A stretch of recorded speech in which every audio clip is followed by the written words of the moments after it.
Hello and welcome back to IllumiNation, the Disney Lorcana podcast. My name is Max. And I'm Sam. And we are here to take some advantage of having this podcast. Some card advantage. If you're still listening, thank you so much. Appreciate you hanging in through that pun. If you haven't listened, this is your first time, welcome on in, and thank you for listening as well. Really appreciate everybody being here and the fantastically welcoming reception we got with our first two initial episodes. So this particular episode, as I alluded to, is going to be all about card advantage and what that means. This is a term you will hear thrown around a ton when it comes to trading card games, and I'm not just talking about Lorcana. Every trading card game typically has some form of card advantage, and decks seek out trying to take some advantage of said card advantage. Sam, what is card advantage? Card advantage is drawing cards, making sure you pretty much consistently have more cards in hand than your opponent.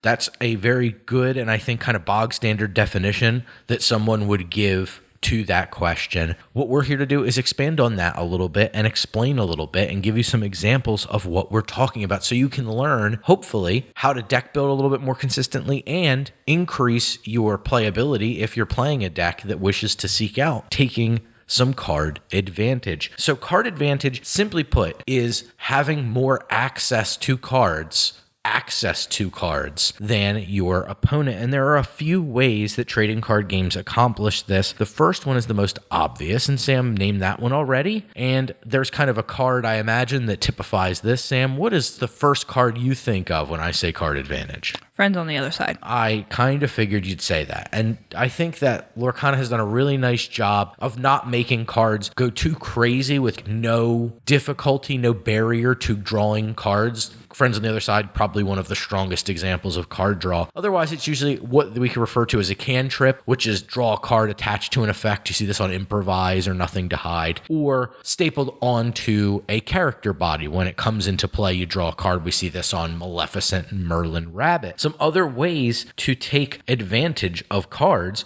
that bounce other cards back to your hand. We've seen this with the Madam Mim cards. Madam Mim Snake, Madam Mim Fox. They bounce the cards back to your hand and they generate access to more cards through cards like Maleficent and Merlin. Now that is a form of card draw as well, of course, but this bounce can also let you repeat other effects to take advantage of seeing more cards in other ways too. We see this with repeating Lady Tremaines, things like that. And one of the new ways we're getting is going to be self-mill. We're getting our first real big payoff with Into the Inklands by way of the card Chernobog. So we actually have a reason to put a bunch of characters into the discard pile, which is really exciting to see. So you can actually do something more than just draw a card and discard a card and steal. And of course, another one that may seem a little out of whack is discard, because that's kind of the opposite of drawing a card, isn't it? It's making your opponent get rid of cards. But these are all examples of card advantage. One other word you're going to hear flung around a lot, and I'm going to just touch on it very, very briefly to delineate the difference, is something called tempo. Tempo is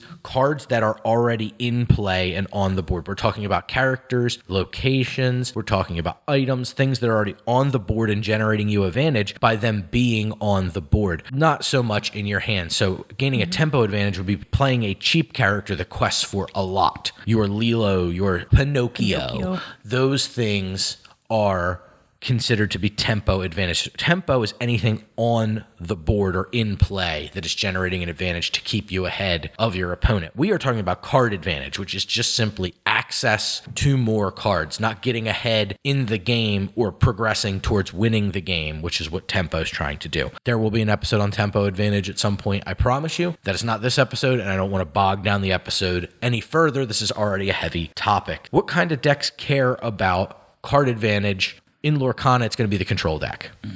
The mid-range deck can also do this and gain flexibility. I will talk more about that towards the end of the podcast. Also in other games, less so in Lorcana, but combo decks care a lot about drawing cards because they're trying to execute some kind of a synergy, and the way they do that is through cards. We see this a lot with Steel Song style decks, that their game plan is, and they're the closest thing we get to a combo, is like these heavy synergy decks. So that's what the decks that care about card advantage tend to look like. It's not so much the aggressive decks that are looking to just win the game very quickly with limited access to cards. The tempo decks, the aggro decks are trying to win fast to stop the control and the combo decks from taking time to seek out card advantage. Makes sense, right? Mm-hmm. Sam, what are the benefits of card advantage? What do you think? When you think of card advantage, you love playing card advantage decks. So what are the benefits? If you're trying to sell somebody on, you want to play a deck that generates card advantage, what are you telling them? What are the benefits of it?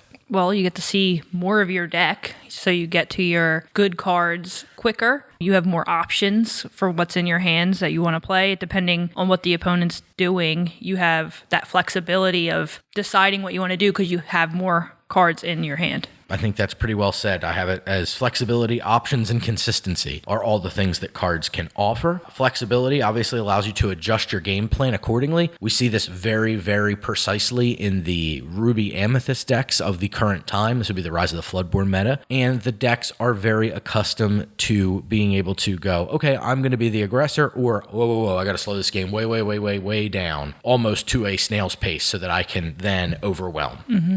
It can do that because it has access to so many cards. Options, same thing. For the most part, is flexibility. It's not so much focused on changing your role, but giving you the ability to make the optimal plays each and every turn. You're always inking and not feeling the pain of a small hand. You get to do a lot, and it gives you a lot of options. And that's why more experienced trading card game players tend to lean toward card advantage-based decks, because it gives them more choices they have to make and gives them more inflection points typically in the game. And then, of course, consistency, right? This is what the combo decks are looking for, is if I need these two cards to be in play to win me the game, I got to find them every game. That's my goal, and I need to get them out. And that consistency is offered by way of card advantage. Now, discard does this in the opposite direction, right? What you're looking to do is you're gaining advantage over your opponent by whittling away their options, whittling away their flexibility, and whittling away that consistency. You're taking all of those fantastic things and robbing them of that while keeping more cards in your hand. This is why the Prince John card is so key to the discard decks, because while you're making your opponent run out of cards, you're compounding that card advantage for yourself by drawing even more cards. So you can really make this spiral out of control very easily for your opponent through the strong discard engine that Prince John can generate. So that's the way that we're trying to benefit ourselves with a controlling style deck. Sam, what do you have gripes about when you're playing a controlling style deck? What are the weaknesses of these card advantage-y control style decks? It's slow. Mm-hmm. You're not getting off to a quick start. Actually, my biggest complaint about the card advantage decks is when you don't get your card advantage, it kind of falls apart. Yeah. You know, you're not going to win if you don't draw cards because it's not the way the deck wins. That's very valid. Also, I have exactly that. Slow to respond. Opponent plays Lilo on turn 1, turn 2, they play Pinocchio, and you're just like, uh-oh. I have 4 friends on the other side of my hand and some other cards that cost 6 and 7. It's going to be really hard for you to win that game. Right. Turn spent on card draw is another problem. You're not adding to the board. You're not adding to any kind of tempo. The random number generator, good old RNG, doesn't so much help you out with those wrong cards. And characters that the controlling decks or the synergy card advantage cards tend to play are typically on the underwhelming side of the stat block. When it comes to pure numbers, they're not doing too much, right? Like Maleficent's a great example. Maleficent is a 2/2 for 3 that when it comes into play, you draw a card. I can name a million 2/2s for 1 in this game in every color. They don't draw you a card when they come in. So you are paying a premium here of 2 additional ink to have the benefit of a 2/2 that drew you a card. Obviously, there are compounding pieces of advantage here because Maleficent can sing songs like the aforementioned friends on the other side, which makes that very, very powerful, not just in and of itself, but looking at those cards side by side, 2/2s that quest for 1 cost 1 in this game. Maleficent does not. It's an understated card on board, but drawing a card and replacing itself means that if it challenges and has to trade with another opposing character, you don't care because you already replaced Maleficent. You didn't lose a card. They did. She's done her thing. There are some inherent weaknesses there too, along with the benefits. There was all upside. There'd only be one good deck in the game. and it wouldn't be a very good game. So moving away from weaknesses, benefits, things like that, now that we've talked about card advantage and kind of how it works, I want to give you some quick examples and then get into more specific cards. But some cards, in addition to Maleficent, that help are these bounce characters that we've seen in Rise of the Floodborn, these Madam Mim base cards that really help keep consistency up and make sure you can do things. Just very strong, powerful, dense threats on the board can be a way to leverage card advantage in certain aspects, because you get to just spend time. If I have a surfing mini out and she's just doing her thing, my opponent is trying every way they can to answer it or trying to spew cards out while I can just build up a board. And if they attempt to race by assembling 4 or 5 creatures, I can kind of slow the game down at that point, because I've had the benefit of just being able to chill and draw cards and use one card to keep pressure. Can drop down mini and use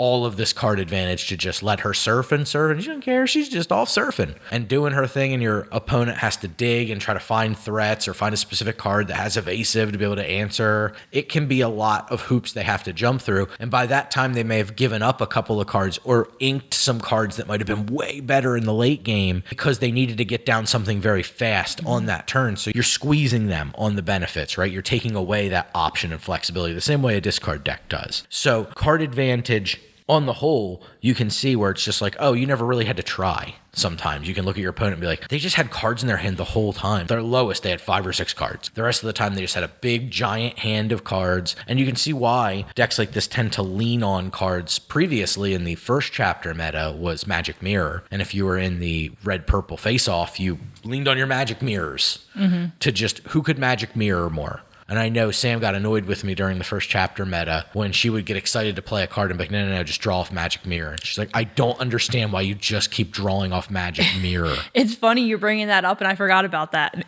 card because we don't see it anymore. Right.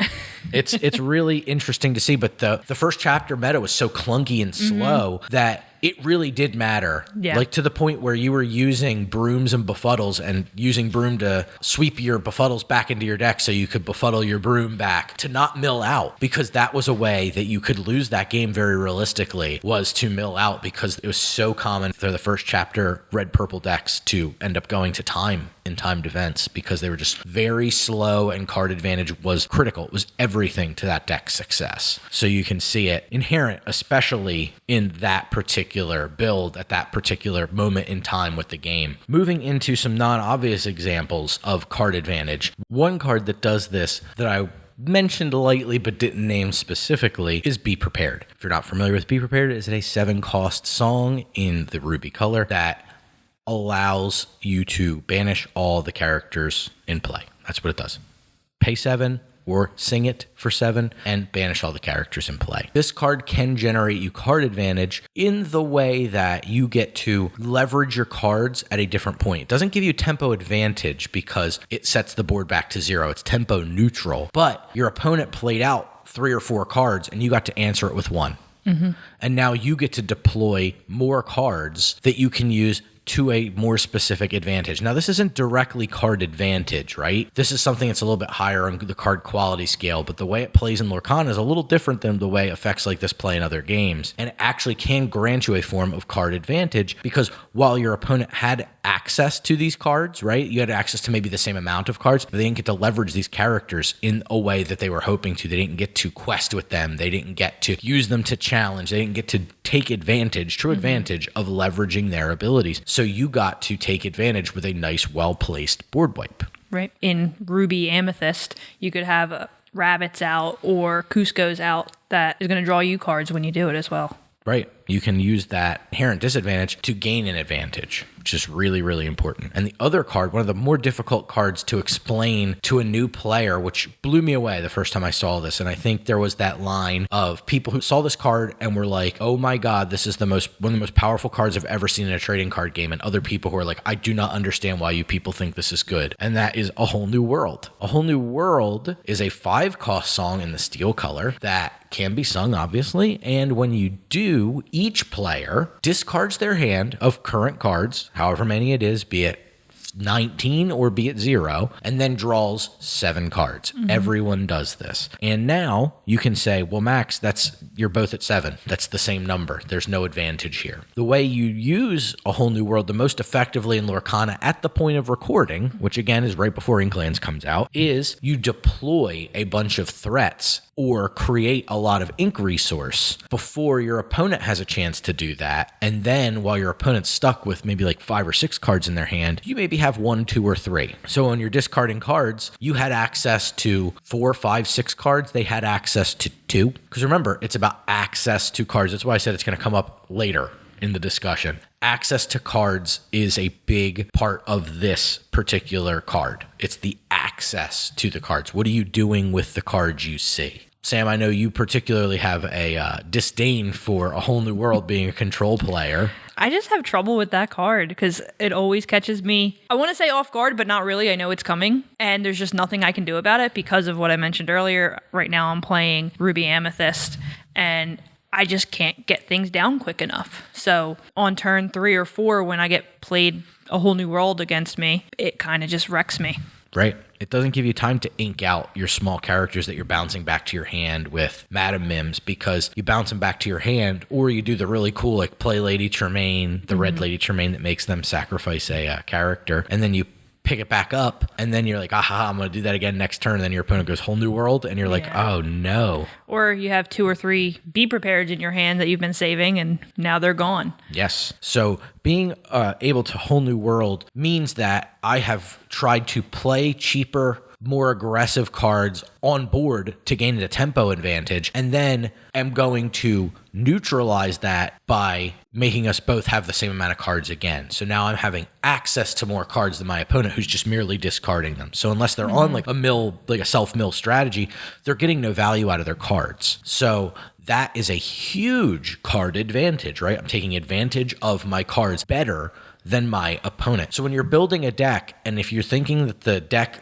predicates itself on being able to have access to cards, especially to win the game, be it by a combo or slowly controlling the game over time, being able to keep your options, your flexibility, and your consistency up, you need to make sure that you understand cards that really give you trouble, and you understand how to wrestle back and to keep your opponent low on advantage, or as low as you can on their advantage, while maintaining as much advantage as you can, be it by a board wipe, something that resets like a Whole New World, or just pure card draw, right? Like Rapunzel is a great example of a card that can draw a bunch of cards, right? There's a reason it was the most expensive card in the first chapter initially, because there was nothing like it. It added a serious threat to the board with tempo while replacing cards. And healing someone. Yes. Exactly. It just made cards on board better and replaced itself by adding cards back into your hand, which is just so powerful. So that's kind of a brief primer on card advantage, what it means to different decks, and how you can eke out a card advantage yourself. So,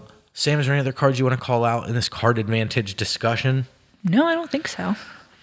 Good. Well, that means we covered a good swath of them. If you need to reach out to us for I do have one more. Oh, she has one more. Hiram. Flaversham. Flaversham, yeah, the keynote speaker at the Popsicles He's my favorite. Party. Yeah.